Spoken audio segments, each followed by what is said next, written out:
Hi everyone, this is Principal Jeff Mannion. Due to today's snow day, we're going to try to do this virtually. I'll try to answer as many questions as I have, and then you'll have an opportunity to send emails if you have further questions along the way. So let's just go ahead and dive right in here. Our Washington trip this year is going to be May 6th through the 8th. That's Wednesday through Friday, so 2 evenings and 3 full days. The cost of this year's trip is $550. We work through No Walk Tours. They've been a fantastic provider for us. They do both of our trips at the middle school, and we're incredibly happy with the job that they do. The payment and registration due date is going to be the 6th of February, so please keep that date in mind as we move forward. All students in 8th grade are going to have fees posted or have had fees posted on their PaySchool site. So you can go in and make that payment at any time before the 6th. And we'll talk about kind of what gets you officially registered for the trip here in just a little bit. We can guarantee a full refund until the 6th of February, but after that, the company, NOWAC, will be determining the amount that will be received by any families that withdraw from the trip. Within the final 10 days before the trip, no refunds will be issued. So just a reminder, if for some reason you get your child signed up and they choose not to go, to contact us. And again, NOWAC will do a fantastic job of trying to get you as much money as they can, but can't always guarantee a full refund. What will get you signed up is basically a payment before the 6th of February.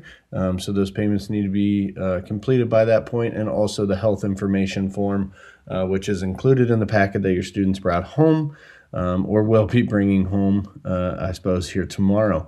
On the bottom of that form is the health-related information. That's really important for any allergies or any special needs that your child might have that need, some extra attention.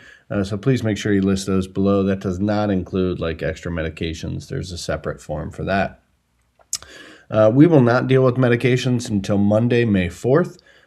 So we will have forms that are included in that packet that are blue that will need to be turned in with the amount of medication just for the trip in the original bottle. Those should be coming in on Monday, May 4th. So please hold off on sending back any of those blue forms at this time. Those are just so you have them, but those will come back on May 4th with the medications. That form looks like this. On the bottom of that, it also has over-the-counter medications. We strongly recommend that you select yes on those if your child can have them. Oftentimes on these trips, there's just different routines and different things. Kids don't drink enough water and will get headaches or have an allergic reaction to something. So we ask that you consider selecting those. We will be bringing those medications with us, so we will have those available for those families that have selected yes. And that certainly helps. One additional paper is the Akron Children's Hospital form. So if your child is a prescription medication taker and they get those medications at school, you do not need this form. We already have what we need. If you deliver prescription medication outside of the school day, so at home, they take it in the morning or in the evening, and it's not something we deal with at school, then this paper will be necessary. So it does have a healthcare physician signature area at the bottom. Offices are used to this paper coming in, so but you will need to complete that, have that information, and have it signed by your provider in order for us to be able to deliver that prescription medication if they don't currently get that medication at school. This trip is teacher chaperones and staff chaperones only, so please know that we don't take parents on this trip, and we'll be taking teachers, mostly 8th grade staff, so we have a pretty good knowledge of your students, the adults that are going. It is a school trip, so we ask that students kind of come with the expectation that they are going to be following school rules, dress code, all that sort of stuff when they are there. We do tell students that if they can get into groups of 2 or 4, that certainly helps us through the process of getting into different groups for hotels. We will do that process with them here in about 3 weeks or so, 2 or 3 weeks here. So if they want to start talking about their groups and figure out their groups, that is awesome. If they have a 4, that's perfect. If they don't have a 4, a 2 is next best. A 3 is not great because that will make it difficult for sorting them. So please, 2s or 4s would be great. But if they don't, that's okay too. We'll get it sorted out when we do it as a big group. So this is day one agenda. You can pause it if you want to look at those things specifically, but basically students will arrive at the middle school at 6:15. If they are late, we cannot hold buses, so please make sure that students are there on time. We do bag checks and usually depart around 6:45. We had basically in these tour buses, which are great, they have TVs, very comfortable, they have plugs by each seat, they can plug their phones in, and so great accommodations headed there. We typically stop at a rest stop in Shanksville and kind of stretch our legs. And our first stop is the flight, about 4 hours later, our first stop is the Flight 93 National Memorial and Visitor Center. So we will spend some time there.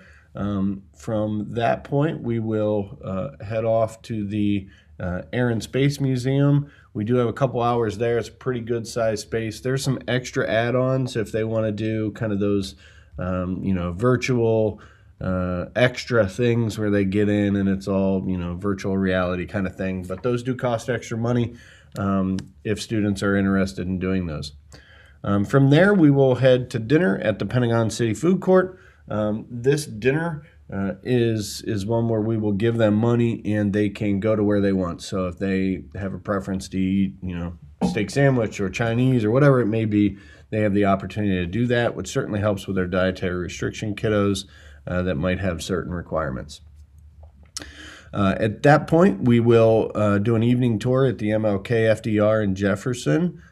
These will be kind of in groups, like bus groups, where we travel around and get information, and we do have a tour guide for each bus. They'll provide all of that information as we stop at those memorials.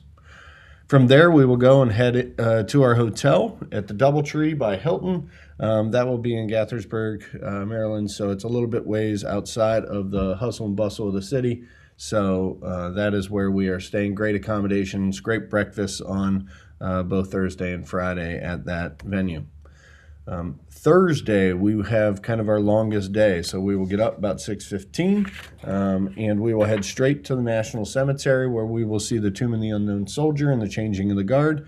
And so that kind of starts our day. This is a space where students really have to be respectful and really attentive during that stop. From there, we will leave and head to the Iwo Jima Memorial for a quick kind of photo op and hand counting. For those of you that know that memorial, you might know what I'm talking about there. Other than that, we will head straight to the Capitol Building and White House. These are really kind of photo op stops. We get our whole class in front of the Capitol Building for a really good picture, those are not long stay stops. At that point, we will go to the Reagan Food Court. Again, that will be money provided to the students. They can enjoy wherever they would like to eat. And then they do have some time to kind of stop at shops, and it's a little bit of a mall setting, so they have those opportunities. We will, at that point, spend some time at the Smithsonian and Natural and American History Museums. We will also, if we have time, stop for the National Archives. If we have time, we make that stop. From there, we then end our afternoon at the World War II, the Lincoln, and the Korean memorials, along with the Vietnam Memorial. So please know, again, there's a lot of somber stops when we stop. So just kind of giving your kids a little bit of a talk in terms about their respectful nature when they need to be. It's not the whole trip, but certainly there are some stops where there are some grieving individuals that are visiting. So. After that, we will head straight to Dave & Buster's. We do give kids cards to be able to play games, a certain amount of games, and this is a very middle school kind of esque dinner. So mac and cheese and chicken fingers and all that sort of thing. So kids usually like this stop, and they enjoy playing games, obviously, because they're middle schoolers and they have fun doing that. We then make it back to the hotel and hopefully get lots of rest for our final day. So we get a little bit later wake up on this Friday, which is 6:45. We do our breakfast, and then we head off to Annapolis, where we go to the Naval Academy. They do have a pretty significant security system or security structure there. So we get through security, and then they break us apart into groups of about 12 to 15, and cadets will provide that tour of that facility which is really quite nice. There is a great gift shop there as well, so students, given the amount of time when we finish, will have an opportunity to go in and take a look at gifts, or take a look at that gift shop. Most places we stop will have a gift shop. Prices are a little bit more elevated than they would be in this area, so just know if you want to send some extra money, that is options, or those are options. As we travel home, we will stop at the Hagerstown Food Court for lunch. Again, kind of lots of options. You'll notice a trend here. Knowing we have middle schoolers, they like to all eat different things. So we'll stop at the mall. There's some stores there as well. So depending on our time, we give them the ability to walk around and experience that space. At that point, we will be getting home usually about 8:15. So what to bring here, and I'm trying to squeeze this into the needed time to be able to post this. So if I'm going too fast, you can rewind and listen again. So what to bring? So one large suitcase and a carry-on for the bus are probably the best options. You'll need clothing for 3 days. Obviously, you're welcome to bring water in whatever container you want, but it needs to be water, nothing else, please. It is a school trip, so please make sure that you help your kids stay within that dress code. Especially that time of year, it does get a little bit hot in DC, so just help us and make sure that they are appropriately dressed or take the appropriate clothes. Layers is always good, but the most important thing certainly is walking shoes. We will put in a lot of miles on that trip, so good walking shoes. If you choose to send money, you don't have to, but if you choose to send money for souvenirs or extra food, you're welcome to do so. It is becoming more and more cashless society there. So Venmo cards and Apple Pay are great. However, if you send cash, that's fine as well.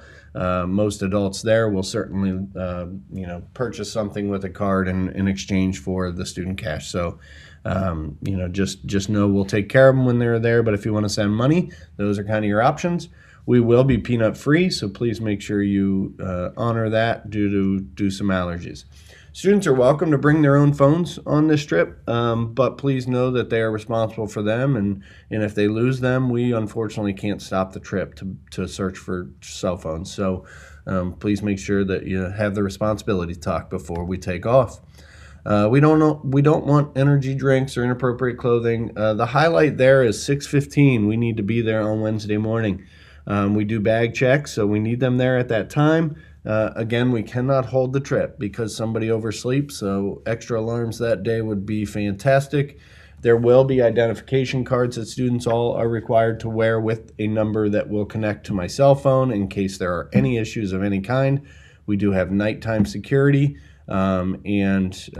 just ask that students are as responsible as they can be. And finally, what are the next steps? So payment by the 6th and the health form, which is the one located on the right of the screen here. Those two are the next two things that you need to do as a parent to get your kid on that officially list. And that deadline is going to be the 6th of February. Anytime before then, you can send in paperwork and make that payment, and they will get on the list.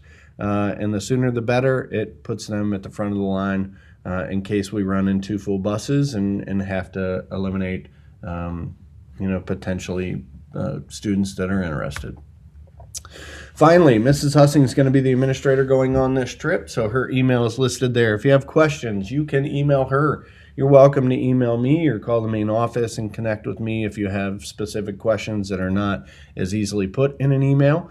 Again, this is Principal Mannion. My email is mannion.jeffrey@talmadgeschools.org. And we're happy to ask or answer any questions that you might want to ask, and hope that you consider this trip. It is a great trip. It's a lot of activity and a lot of places that we stop. Kids usually have a really good time on this trip. So we hope you consider it. Again, if you have any questions, feel free to reach out. And I hope that you and your kiddos have enjoyed a wonderful snow day.